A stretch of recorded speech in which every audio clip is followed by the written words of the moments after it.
It's a disease that's difficult to diagnose and one that can impact infertility, but a robotic-assisted surgery could help relieve pain caused by endometriosis. Dr. Kait Hill is an OB-GYN with Intermountain Health. It's great to have you. Thank you. So can we start with the definition? Seems like a cliche way to start, but when we say endometriosis, what does that entail exactly? Endometriosis, fairly complicated to describe. Oh, good. I'm glad I started with that question. Easiest way that I describe to patients is it's an inflammatory condition where you have these tiny little lesions that grow within the pelvis that are hormonally responsive to estrogen and progesterone and can cause pain because of the inflammation, causing everything to stick together. Little cuts, they're inflamed, a lot of angry feelings going on. Yes, and hormonally responsive. There you go. Why is it so difficult to diagnose?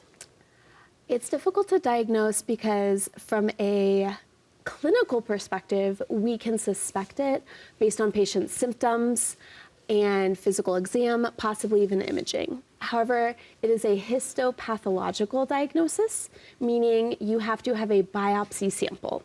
Which means someone would need to do a form of surgery to sample the lesion and confirm the diagnosis. So there's some educated assumptions going on from your perspective. Is medication an option? Absolutely. If it is clinically suspected based on symptoms and or imaging, also some laboratory values, then we always recommend some form of medication. It can be as simple as ibuprofen and Motrin. Can also be more particular medications such as various types of hormonal treatments, birth control pills being a very obvious option, but several other hormonal treatments. And then there are even stronger, more specific hormonal treatments for endometriosis, oftentimes utilized after a surgical diagnosis is made. And let's talk about that surgery option. When is that beneficial? When do you recommend that? Absolutely.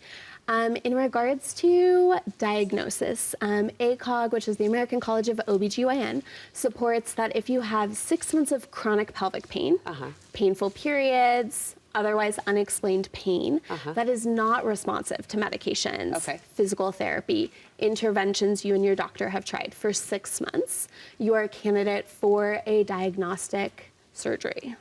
All right, and that surgery is successful in most cases? In most cases. So surgery, of course, is going to be diagnostic, meaning we don't know what we're supposed to find when we're in there. Endometriosis has 4 stages, stage 1, 2, 3, and 4, 4 being the most complicated. And then there is more extensive stage 4s as well. And so once you get in and you surgically stage a patient, based on their staging, they will likely have better response rates at time of surgery. So a smaller, lower stage surgery will likely have better symptom response than a more advanced stage 4 surgery. I see. And often the robotic part of the procedure can happen in tandem with a diagnostic surgery. Correct. Dr. Hill, thank you so much. You're welcome. If you find yourself meeting or matching these symptoms, you can go to the Intermountain Health website. It's on your screen, and we'll link you from our website as well.